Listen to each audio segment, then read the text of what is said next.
December 1943. A conference room at Pearl Harbor. Three of the finest military minds America had ever produced sat across the table from one man, and all three told him the same thing. Too dangerous. Reckless. Wait. 3 weeks earlier, that man had walked the length of a beach called Bedio, where the sand was still black from the weight of naval gunfire, and the shovels had not yet finished their work. He had read hundreds of letters from mothers who wanted to know why their sons were never coming home. He had written back to every single one. Now his best commanders were begging him not to make the same mistake twice. Skip the outer islands, they said. Build your way in slowly. Do not go straight for the center. He listened to every argument. Then he said something that would either save thousands of lives or bury his career and a generation of young men beside it. If you have never heard the name Kwajalein, that is not an accident. History remembers the battles that cost the most. This one succeeded so completely, it was almost erased. This is the story of the decision no one talks about. The airstrip on Bedio had taken fire for 4 straight days. The engineers were still patching the coral when the plane came in low over the lagoon on the morning of November 27, 1943, and touched down anyway. Admiral Chester Nimitz stepped out onto ground that no longer looked like ground. Before the battle, Bedio had been a narrow strip of packed coral, not even a quarter-mile wide and barely 2 miles long, crowded with concrete bunkers, coconut palms, and close to 5,000 Japanese troops who had spent 2 years turning it into what their own commander called an island that 1,000,000 men could not take in 100 years. After the battle, there was nothing left standing above a man's chest. Every palm tree was gone. Every bunker was cracked open or burned black. The sand itself had been churned into something that was no longer sand, packed down and darkened in places by the sheer weight of the shelling. And underneath all of it, the dead. Nimitz walked the length of the island anyway. 30 years in the United States Navy had shown him the aftermath of battle more times than he could count. The wreckage, the wounded, the silence that follows. Nothing had prepared him for Bedio. The men assigned to bury the dead had been working since the fighting stopped, and there were not enough of them, and the island was so small that there was nowhere left to walk that was far from the work still waiting to be done. The heat pressed down on everything, thick and wet, the kind of heat that made a wool uniform feel like a second skin. Flies rose in clouds from places no one wanted to look at directly. The lagoon water lapped at the shattered pier pilings, flat and blue and indifferent to what had happened on the sand beside it. The smell had no name that belonged in a report or a letter home, and it clung to a man's uniform long after he had climbed back into the plane and lifted off the shattered runway. He did not write much about what he saw that day. Some things resist language, but he understood something standing on that beach that no map, no photograph, and no briefing back in Washington could fully carry across the ocean. The men who died on Bedio had not died because they lacked courage. They had climbed out of their landing craft under machine gun fire and kept walking through water up to their chests, and not one of them turned back. They died because of a mistake made long before they ever boarded a boat. The invasion plan had called for 5 feet of water over the surrounding reef at the hour of the landing, enough for the flat-bottomed Higgins boats to clear the coral and reach the beach without trouble. But November 20th fell on one of only 2 days each year when a neap tide holds the water down instead of letting it rise. The reef sat barely 3 feet below the surface that morning, maybe less. The landing craft ground to a halt 800 yards from shore, and the Marines climbed over the sides into water that came up past their belts, then their chests, and they walked the rest of the way in, under fire that never let up. Of the 125 amphibious tractors built to cross that same reef without trouble, most were burning or sinking before the first day ended. The naval bombardment meant to soften the island had lasted only 3 hours, and it had used shells that exploded on contact, devastating against open trenches and exposed men, but next to useless against bunkers built from coconut logs and reinforced concrete designed for exactly this kind of punishment. It was not a failure of courage, it was a failure of planning, and every man who died in that water had understood the difference, even if there had been no time to say so out loud. Nimitz came home from Betio and sat down at his desk, and the letters were already waiting for him. His aide, Commander Hal Lamar, had tried more than once to set them aside. Lamar understood better than almost anyone what the Admiral was already carrying. The entire war in the Pacific balanced on his decisions.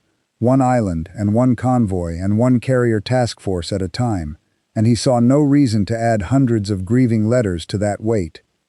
Nimitz disagreed. He read every one. They arrived from small towns across the country, from farms outside Athens, Georgia, from row houses in Pittsburgh, from a ranch outside Amarillo, Texas, places where boys had grown up playing baseball in the street and had shipped out to the Pacific and had not come home. Some of the envelopes were creased from handling, addresses written in the careful, uneven hand of someone who did not write many letters and had not expected to write this one. The letters did not soften anything for him. "You killed my son on Tarawa. My boy is dead because of you. What was any of it for?" Nimitz read every line, and then he sat down and answered every one of them himself, in his own hand.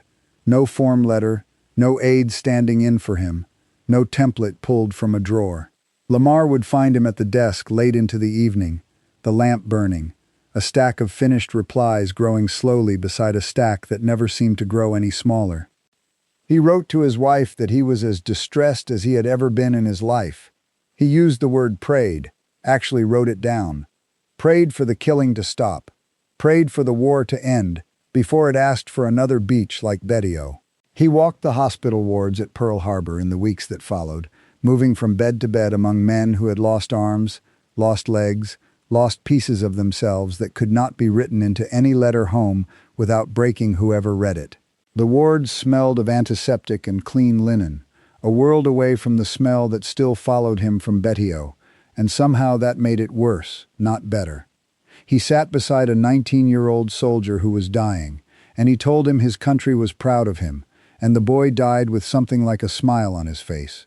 Nimitz walked back out into the corridor, past the rows of beds and the quiet murmur of men trying not to let each other hear them in pain, and the next morning he returned to his desk and kept working. Here is the part that does not show up clearly in most history books. Nimitz never doubted that taking Tarawa had been necessary. The airfield, the base, the position, all of it fed directly into the next step, and the next, a chain that ran from the Gilbert Islands to the Marshalls, from the Marshalls to the Marianas, and from the Marianas to airfields close enough to put a B-29 over Tokyo. Every link in that chain mattered. What haunted him was never whether to fight. It was how. How do you keep moving forward across an ocean full of fortified islands and lose fewer men doing it? How do you take the next beach and bring more of your boys home than you did on the last one?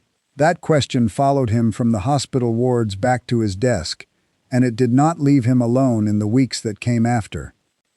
Because while the burial details were still working on Betio, while the letters were still arriving in stacks, reconnaissance planes had already begun flying sorties over a different chain of islands 400 miles to the northwest, a place called the Marshalls. High-altitude passes and low-altitude passes, atoll after atoll photographed and photographed again, the film developed in cramped rooms that smelled of chemicals and cigarette smoke, then pinned up on the walls of Nimitz's headquarters at Pearl Harbor, until the outline of an entire Japanese defensive network began to take shape in front of him, one grainy photograph at a time. What the photographs showed was not what anyone expected. The outer islands of the Marshalls, places with names like Woche and Maloelap and Jalowit, were fortified exactly the way military logic said they should be. Airfields ringed with coastal guns, deep trenches, thousands of Japanese troops dug in and waiting. But Kwajalein, the atoll at the very center of the chain, the place the Japanese had used as their administrative headquarters in the Marshalls since before the war even began, looked different on those photographs. Not undefended, not an easy target by any measure, but lighter than everything around it, weaker than an atoll of its importance had any right to be. Nimitz sat with those photographs for days, turning the question over the same way he turned over every letter on his desk, looking for what it would cost and what it might save. Two of his own senior planners studied the same images and came back with careful, guarded language. Feasible, they said. Not safe. Not certain. Feasible. That word was enough to bring him to a decision he had not yet spoken out loud to anyone, a decision that would put him directly against the advice of the three men whose judgment he trusted more than almost anyone else in the Pacific, three men who had earned that trust in places far from any conference room. He picked up the telephone and asked his aide to set a meeting for the 14th of December, and he did not yet know how that room was going to answer him, only that after Bedio, after the letters, after the boy in the hospital bed who died with a smile because a grown man had knelt beside him and told him the country was proud, he was not going to walk into that meeting looking for permission to be cautious. He was looking for a way to bring more of them home. The conference room at Pearl Harbor was not built for comfort. A long table, hard chairs, charts pinned to the walls where the morning light caught the edges of the paper and made them curl slightly at the corners. A ceiling fan turned overhead, slow and useless against the heat, stirring the smell of coffee and cigarette smoke without doing much to clear it. Admiral Chester Nimitz sat at the head of it on the morning of December 14, 1943, with a folder of reconnaissance photographs closed in front of him, and three men arranged around the table who between them represented as much combined experience in Pacific warfare as any room in the country could hold. To his right sat Vice Admiral Raymond Spruance, quiet, precise, the kind of officer who thought 3 moves ahead of everyone else in the room and rarely raised his voice to prove it. He had commanded the carrier force at Midway when the entire war had turned on a handful of minutes, and he had come out of that battle with a reputation for a mind that did not panic and did not gamble carelessly either. Across from Nimitz sat Rear Admiral Richmond Kelly Turner, the Navy's chief architect of amphibious warfare, a man built out of equal parts brilliance and stubbornness, the officer who had planned and executed the landings at Guadalcanal and Tarawa both, and who had earned the right to speak bluntly about what worked and what did not. Beside Turner sat Marine Corps General Holland Smith, a man whose nickname, Howlin' Mad, had been earned honestly over 3 decades of service, a Marine who had spent his career arguing that amphibious assault was its own kind of warfare and deserved to be studied and respected as one. 3 of the finest military minds the United States had produced, and every one of them had spent years preparing for exactly this kind of meeting. Nimitz opened the folder. He laid the photographs out one at a time, the same images he had been sitting with for days, the outer islands of the Marshalls bristling with fortifications, and at the center of the chain, Kwajalein, lighter than anything around it. He explained what his planners had found. He explained the word they had used, feasible. Then he looked at each man in turn and asked the only question that mattered. "Gentlemen, what do you think?" Spruance answered first, and he did not waste words. "Too dangerous," he said. Kwajalein sat deep inside Japanese-controlled waters, ringed on every side by islands still bristling with enemy airfields. If the landing stalled, if reinforcements moved faster than expected, there was no fallback position, nothing behind them but open ocean. Turner went further, and Turner rarely held back once he had made up his mind. "Reckless," he said, "outright reckless. You do not skip past the outer defenses of an entire island chain and drive straight for the middle. That was not how amphibious warfare worked, not how the Navy had built its doctrine, not how any of them had trained for the better part of 2 years." Holland Smith, who had argued before Tarawa that the whole Gilbert Islands campaign had been poorly conceived, found himself agreeing with Turner for once. "Take the outer islands first," he said. "Woche, Malawi-Lap. Build the air cover. Reduce the risk one atoll at a time. Do not go straight at Kwajalein. Not yet." 3 men, 3 answers, all the same answer, delivered with the full weight of experience behind it, delivered by men who were not being cautious out of fear for their own careers, but out of a genuine, hard-earned conviction that the plan in front of them asked for more than the odds could reasonably promise. Here is the thing you have to understand about the man sitting at the head of that table. 3 weeks earlier, he had stood on a beach that still smelled of the dead. He had read hundreds of letters from mothers and fathers who wanted to know why their sons were never coming home, and he had written back to every one of them in his own hand. He had sat beside a dying 19-year-old and told him his country was proud of him. He was not the same man who had planned Tarawa. Something in him had shifted, quietly, in the weeks since Bedio, and it was sitting in that room with him now, even if none of the other 3 men at the table could see it. Nimitz listened to every objection without interrupting. He let Spruance finish. He let Turner finish. He let Holland Smith finish. He had, in fact, been sitting with these same objections in his own head for nearly 2 weeks already, running them against the photographs, running them against everything known about the Japanese positions in the Marshalls, running them against every version of the plan his staff had drawn up and revised and drawn up again. The reconnaissance told a story that none of the 3 men across the table had fully absorbed yet. The Japanese commander responsible for the defense of the Marshalls had studied the pattern of American operations across the Pacific and drawn a reasonable, careful, entirely logical conclusion. The United States moved cautiously. It advanced island by island, securing air bases before pushing further, reducing risk at every step. A methodical enemy would attack the outer ring first, so the Japanese had done exactly what any competent commander would do in response. They had concentrated their strongest garrisons and their heaviest fortifications on the outer islands, on Woche and Malawelap and Jaluit, and left Kwajalein itself, the administrative heart of the entire chain, comparatively lighter, because no one on the Japanese side believed the Americans would attack the center first. Which meant, if the photographs were read correctly, that the supposedly reckless option was in some ways the safer one. Hit where the enemy did not expect an attack, and the strongest Japanese position in the Marshalls would be caught at its weakest moment. It was the kind of intelligence that changes everything, or changes nothing, depending entirely on who is looking at it and what they are willing to risk on their own reading of it.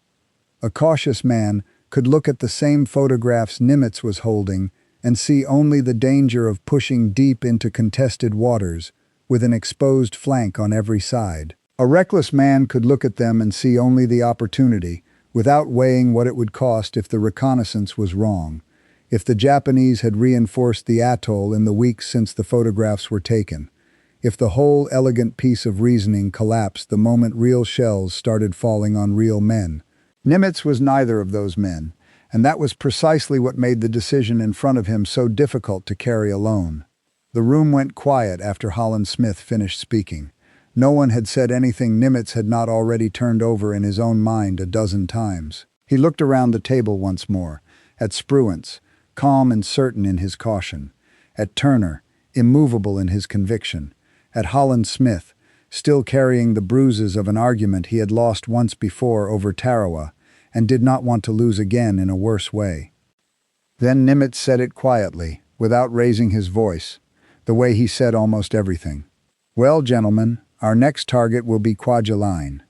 Most of the men in the room gathered their papers without another word and filed out. Spruance and Turner stayed behind. Whatever formality had governed the meeting itself dissolved the moment the door closed. They pressed him directly. The same 2 words Turner had used across the table now aimed straight at him. Dangerous. Reckless. Nimitz let them finish.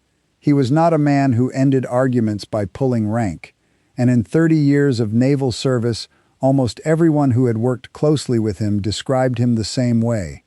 Calm, approachable, genuinely willing to be told he was wrong. Spruance himself, who knew him as well as any officer in the Pacific, would later say that what he admired most about Nimitz was his intelligence, and just behind it, something he called an utter fearlessness.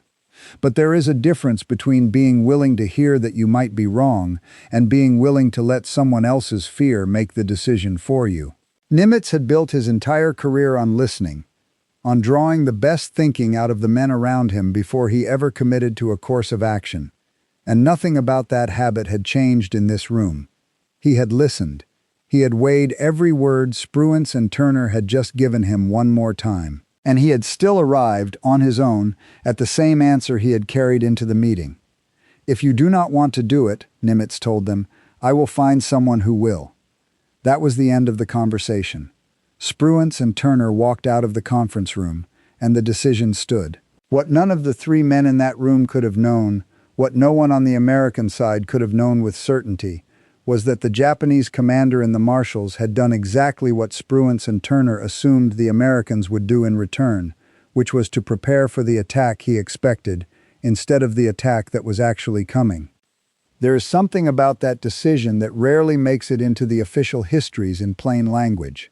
The histories will tell you the intelligence was solid, the photographs supported the plan, the logic held together. All of that is true. What gets left out is simpler and harder to sit with. Nimitz did not know, not with certainty, not in the way a man knows the answer to an equation. He had evidence. He had analysis from officers he trusted. He had 30 years of instinct about how navies fight and how men break under pressure. But between the evidence in front of him and the certainty he wanted, there was a gap, and there always is. Nimitz understood the gap was there.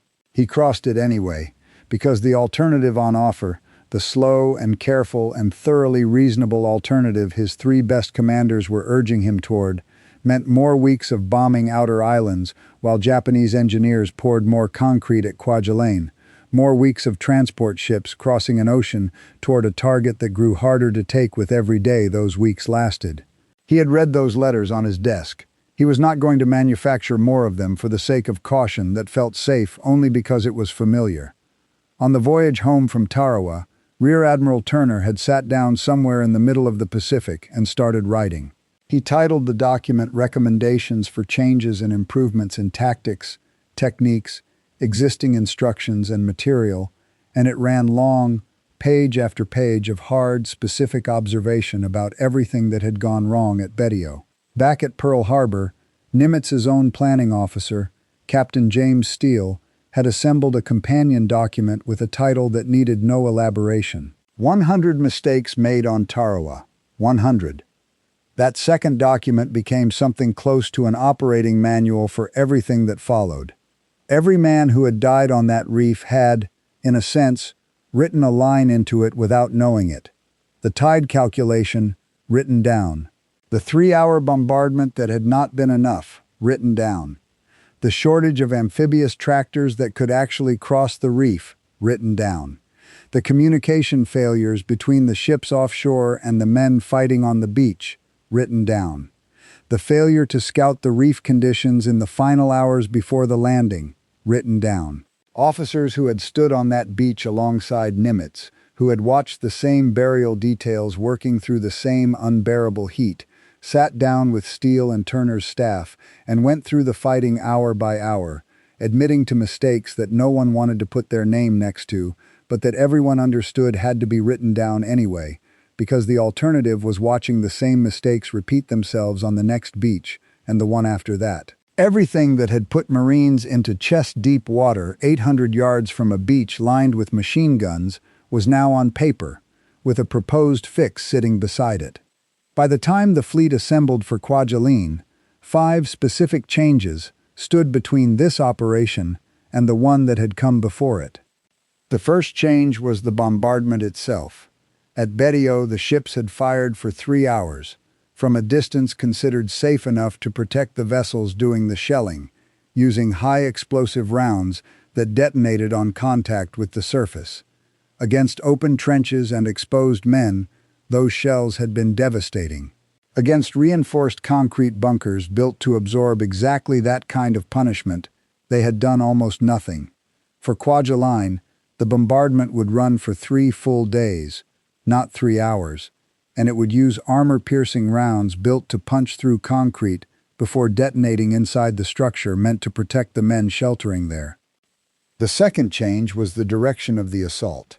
At Bedio, the landing had come from the ocean side, the obvious approach, the side the Japanese had spent 2 years fortifying because it was the side any textbook would tell you to expect an invasion from. At Kwajalein, the landings would come from the lagoon side instead, where the water ran deeper close to shore and the coral thinner, and where Japanese planners had assumed, wrongly, that American landing craft could never cross the outer reef to attack from behind. After Tarawa, they knew better.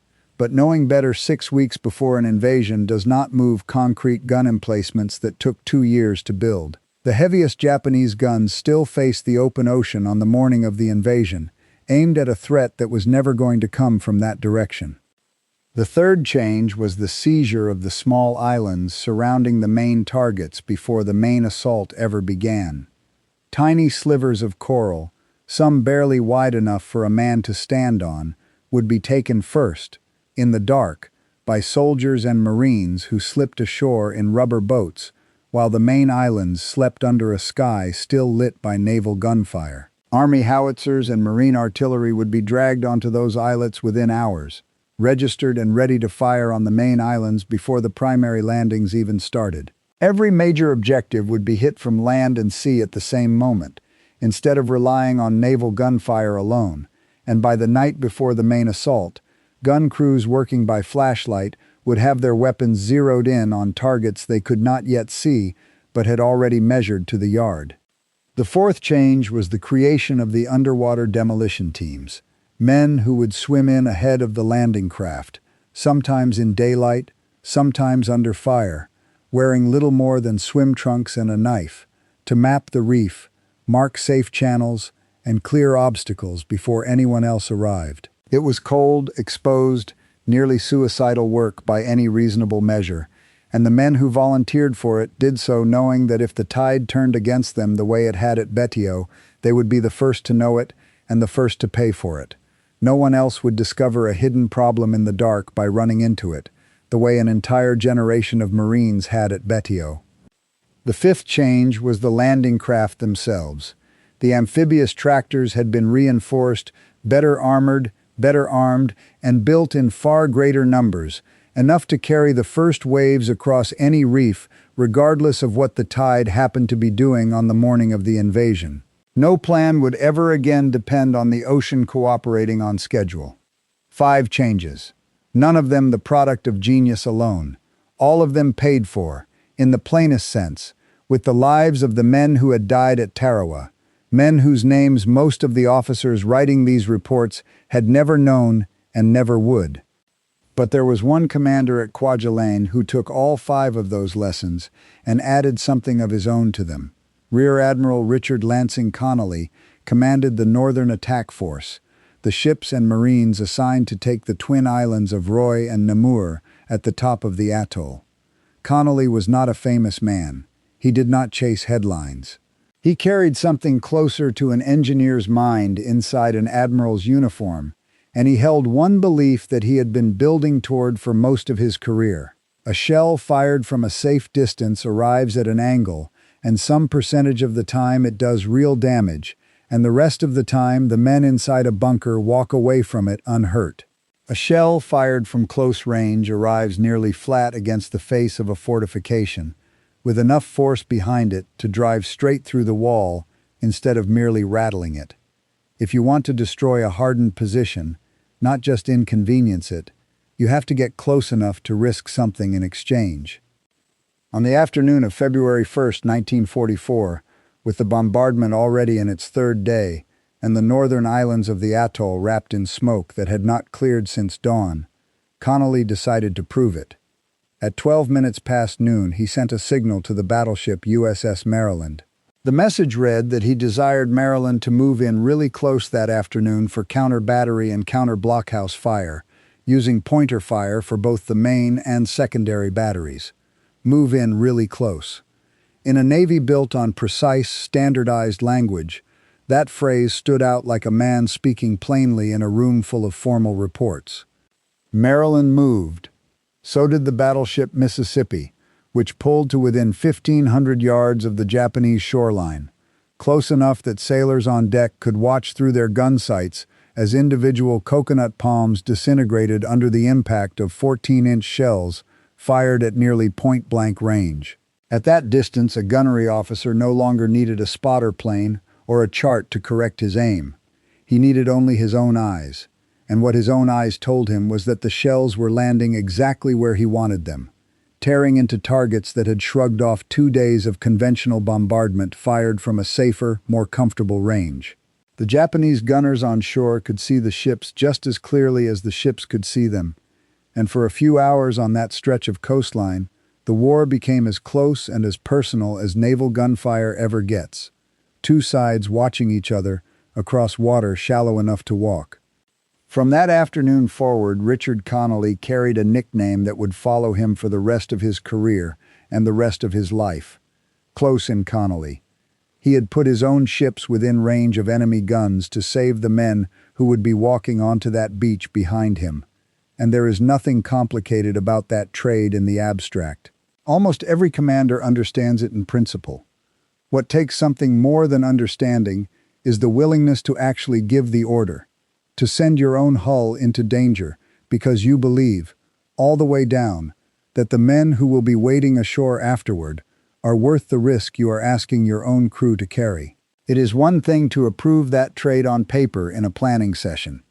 It is another thing entirely to stand on the bridge of a battleship and watch the range close, knowing every yard gained for the men on the beach is a yard of protection given up by the ship under your own feet. Connolly believed it. On the first day of February 1944, he proved it, and the men who came ashore at Roy and Namur a few hours later walked onto a beach that had already been broken open by admirals who had learned, at a terrible cost, exactly what it took to make sure fewer of them would have to pay for it themselves. The landings began before dawn on January 31, 1944. Rubber boats slid off the sides of transport ships in the dark, and soldiers from the Army's 7th Infantry Division paddled quietly toward 4 small islands at the southern end of the Kwajalein atoll, pieces of coral barely larger than a city block, lightly held by support troops who had never expected to fight a ground battle. By nightfall, the islands belonged to the United States, and the 145th Field Artillery Battalion had its howitzers dug in and registered before midnight, gun crews working by flashlight to bring Kwajalein Island itself within range. 45 miles to the north, Marines from the 25th Regiment had done the same on 5 more islets, and by morning, Roy and Namur were sitting inside a circle of American artillery that had not existed 24 hours earlier. On the morning of February 1st, everything that had been building for 3 days came down at once. Battleships, cruisers, destroyers, land-based artillery firing from the captured islets, carrier aircraft overhead. On Kwajalein Island in the south, 7,000 naval shells fell in a single day, and the artillery on the captured islets added 29,000 more, 36,000 shells in total landing on an island 2.5 miles long and less than half a mile wide. The Japanese had built their strongest defenses facing the open ocean, expecting an attack from the direction every previous American landing had come from. They had not built for this. At the northern end of the atoll, Marines went ashore at Roy, from the lagoon side at 11:45 in the morning, the first wave crossing the reef in armored amphibious tractors, then the second wave, then the third, moving over ground that had already been broken open by Connolly's ships, and 3 days of bombardment. The Japanese defenders who came out of the wreckage to meet them were not the same men who had gone into their bunkers 3 days earlier. Some of them still fought, and fought hard, but they came out dazed, disoriented, blinking into smoke and daylight like men who had spent a week buried alive. The Marines crossed the airfield. By 6 o'clock that evening, 7 hours after the first wave hit the beach, Roy was declared secure. At Tarawa, taking Betio had cost 76 hours. Taking Roy cost 7. But the story of February 1st is not only about what the bombardment accomplished. It is also about one young man who was never supposed to be at the front of that battle at all. Private First Class Richard Beatty Anderson had been born in Tacoma, Washington, and raised in Agnew, a small community on the Olympic Peninsula, the kind of place where a boy's name was known before he could walk. He graduated from Sequim High School, and 7 months after Pearl Harbor, in July of 1942, he walked into a recruiting office in Oakland, California, and enlisted in the Marine Corps. He carried a tattoo on his arm, 4 words, "Death before dishonor." He joined Company E, 2nd Battalion, 23rd Marines, 4th Marine Division, and he shipped out for the Central Pacific as a mortarman, trained to work behind the rifle companies, providing indirect fire support from a position well back of the front line. On the afternoon of February 1st, for reasons no one who survived that day was ever able to fully explain, Anderson was not with his mortar crew. He was up with the rifle companies instead, moving across the shattered airfield on Roy, carrying a box of grenades. The airfield had been cratered by 3 days of naval gunfire, holes deep enough for a man to disappear into completely. And in the middle of that afternoon, Anderson dropped into one of those craters for cover. 3 other Marines were already inside it. He reached into his box, pulled out a grenade, pulled the pin, and stepped up to throw it. It slipped from his hand. It happens in a fraction of a second. The kind of thing that happens to hands that are exhausted or shaking or slick with sweat in the middle of a battle on a burning island in the middle of the Pacific. The grenade fell to the bottom of the crater. 4 men were down there with it, and there was no time to retrieve it, and no time to climb out, and no time for anything except the one decision Richard Anderson made in whatever fraction of a second remained to him. He threw himself on top of it. He took the full force of the explosion. He was pulled out of the crater and carried back to the beach, evacuated to the transport ship USS Callaway, anchored in the lagoon, and he died that same day, February 1st, 1944. He was 22 years old. He was buried at sea, with full military honors in the waters off Roy Namur. The 3 men who had been in that crater with him walked off the island alive. On August 17, 1944, 6 months and 16 days after his death, a ceremony was held at the naval station on Pier 91 in Seattle. His mother, Mrs. Oscar Anderson, stood at the front and accepted the Medal of Honor on her son's behalf. The citation described conspicuous gallantry and intrepidity at the risk of life above and beyond the call of duty, and it said that Private First Class Anderson had fearlessly chosen to sacrifice himself to save his companions by hurling his body upon the grenade, taking the full impact of the explosion, and that he had gallantly given his life for his country. 11 months later, on July 7, 1945, Mrs. Anderson stood on a different waterfront in Seattle and christened a destroyer built to carry her son's name, the USS Richard B. Anderson. That ship would serve for 30 years, through Korea and Vietnam and the long tension of the Cold War, carrying the name of a mortarman from a small town on the Olympic Peninsula into waters he never lived to see. Anderson never met Chester Nimitz. He never knew that 2 months earlier an admiral had sat in a conference room and overruled 3 of the finest commanders in the Pacific because he had decided he was not willing to waste a single life he had the power to save. He never knew that Richard Connolly had ordered his own battleships to within 1,500 yards of the beach, so that the bunkers waiting for him would already be broken before he ever set foot on that airfield. But 3 different men, at 3 different ranks, on the same afternoon, had each made the same refusal in their own way. A refusal to let the people beside them pay a price they still had something left to give against.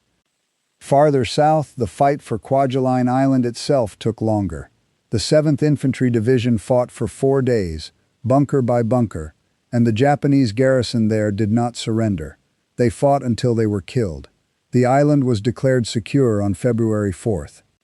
When the final numbers were counted across the entire atoll, Kwajalein Island in the south, Roy Namur in the north, and more than 30 smaller islets taken in between, they told a story that the planners themselves had not expected to be able to tell. More than 8,000 Japanese dead, a few hundred prisoners, most of them Korean laborers who had been brought to the islands against their will and had no particular loyalty to defend. American dead, 372, across an operation that had involved 85,000 troops and more than 300 warships against a garrison of roughly 8,000 Japanese defenders. Set those numbers beside Tarawa, Betio, an island 2 miles long and less than half a mile wide, defended by fewer than 5,000 Japanese troops, had cost more than 1,000 American lives. Kwajalein, a target more than twice the size and defended by a larger garrison, cost less than a third as many American lives. Every planner who had studied the density of Japanese fortifications on Kwajalein had expected the operation to take longer and cost more than Tarawa had. They were wrong, in the one direction that mattered. Nimitz had planned for the fighting to stretch into the middle of February. Kwajalein Island fell on the 4th. Nimitz had fallen on the 2nd. He was weeks ahead of his own schedule, and when prisoner interrogations began coming back describing a lighter, less developed Japanese garrison at Eniwetok, the next atoll 400 miles to the northwest, Nimitz did not call another meeting and did not form another committee. He picked up the telephone and called Raymond Spruance, the same officer who 2 months earlier had told him to his face that the whole plan was too dangerous, and told him to take Eniwetok immediately, 3 months ahead of the date on the original schedule. Spruance did not argue. He did not say that Nimitz had been right and he had been wrong. He did not have to. He simply carried out the order, and Eniwetok fell by February 21st. When the war finally ended, when the last signatures were placed on the surrender documents aboard the USS Missouri in Tokyo Bay on September 2, 1945, the name Kwajalein did not appear prominently in any of the headlines. Tarawa was famous. Iwo Jima was famous. Peleliu and Guadalcanal and Okinawa, battles that had cost thousands of American lives, became part of the nation's memory. Kwajalein did not, and in a strange way, that absence tells you almost everything you need to know about how history chooses what to remember. It is drawn to the places where the most was lost, where the casualty lists ran longest, where the grief back home was heaviest.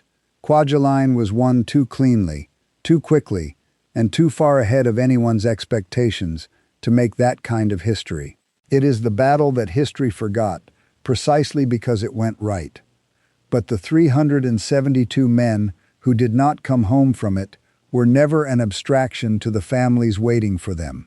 They were sons and husbands and fathers, boys from Tacoma and Georgia and Ohio, who had grown up in the years of the Depression and had answered a question none of them had wanted to be asked, on an atoll in the middle of the Pacific Ocean that most Americans still could not find on a map. And the decision that saved so many of the men beside them did not begin with a strategy session or a stack of photographs. It began on a beach called Betio, with a grieving letter, and an admiral who could not look away from what his choices cost other people, and who decided that the safest, most reasonable course of action was no longer one he was willing to take.